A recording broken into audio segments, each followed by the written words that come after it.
Islam tells us that there's 7 heavens. The Big Bang.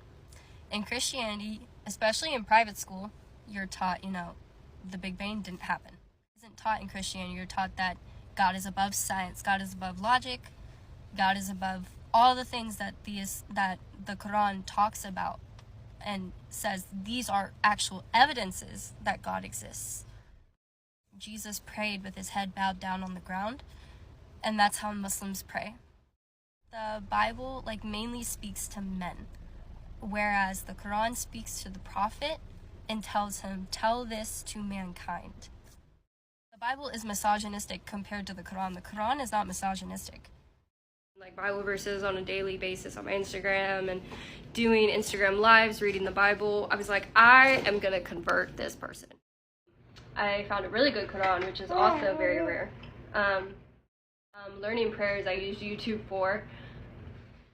And I remember crying next to my bed, on my knees, and being like, God, please grant me comfort and ease in this decision. So I don't have a lot of time, but let's talk about the individual reasons that I converted to Islam. I already said that I read the verse in 1 Corinthians about wearing the scarf, and there are some Christians who practice it, but I just thought it was weird that most Christians don't practice it, and that the verse was so aggressive in the Bible versus the gentleness of the Quran. Besides that, the 7 heavens thing really blew my mind, the fact that Islam tells us that there's 7 heavens. Another thing, the Big Bang. In Christianity, especially in private school, you're taught, the Big Bang didn't happen.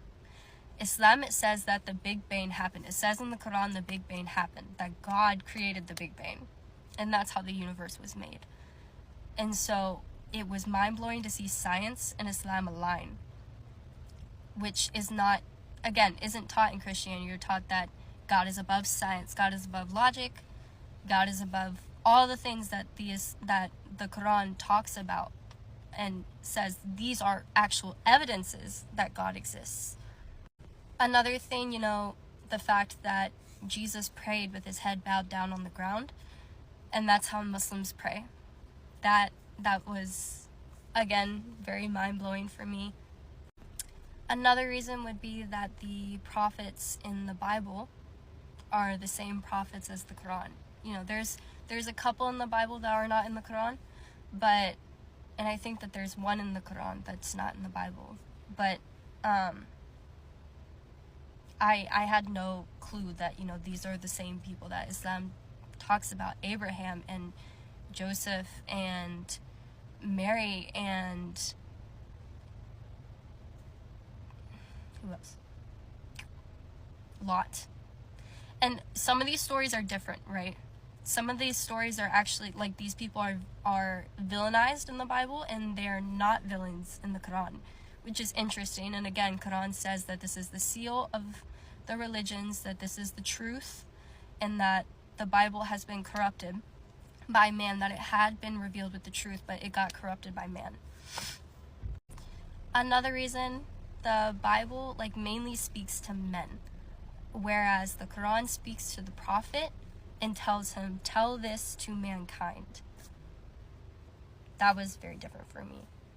And actually, I feel like the Bible is a lot more misogynistic. The Bible is misogynistic compared to the Quran. The Quran is not misogynistic. The gentleness of the hijab verse is beautiful, is absolutely beautiful. Of course, there was also, do not eat swine. It says that in the Old Testament, but as far as the Old Testament goes, a lot of Christians say that, that's the Old Testament, that was time period, that was that time period. We don't do that anymore. And there are some Christians who do practice the Old Testament. It's just, I was Southern Baptist, so yeah. Modesty is a big one. Praying multiple times a day, I thought that it was beautiful that in Christianity there's no prescribed amount of times to pray. Islam, there is. you can obviously choose to pray more, but the fact that, relating to what I said earlier, the fact that we pray the same way that Jesus prayed, the way that all the prophets prayed. Yeah. I'll think of more later. Bye. I gotta go to work. Let us discuss how I converted to Islam. I would tell you all the details, but I have to protect my family. And I feel like every revert has things that they can't just like openly share. So I'd like to write a book one day, but inshallah. Anywho, so I converted when I was 17 in January 2020. I had went to private school for all of middle school, and that kind of set up my knowledge because I had studied the Bible in depth, although I hadn't like read it front to back at that time. And I had been raised in a good environment. I also was taught about Islam, but I was taught stereotypes about Islam, unfortunately.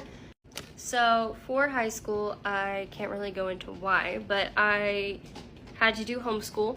I did online school. So on top of that, I also had very strict parents. I didn't go out very much. I would say I probably went out like twice a year. So obviously that was very, very difficult for me, and I had a lot of free time on my hands, as you can imagine.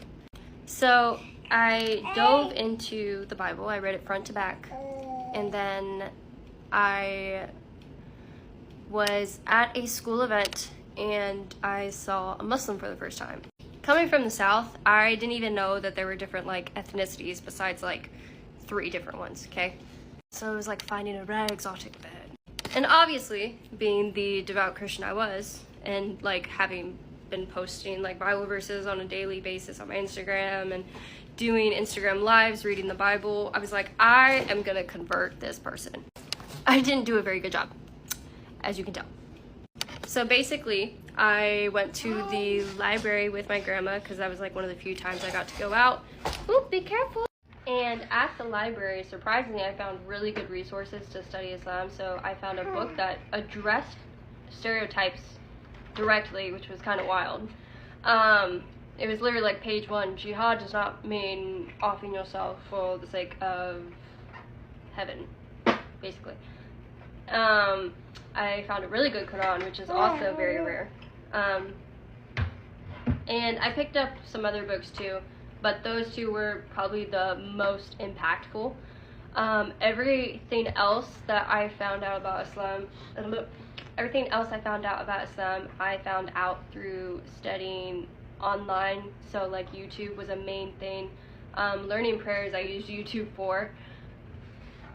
And it kind of started out as like, oh, I'd never do that, but I like the concept of hijab. Oh, I'd never do that, but I like this from the Quran. Oh, I'd never convert, but I like X, Y, Z.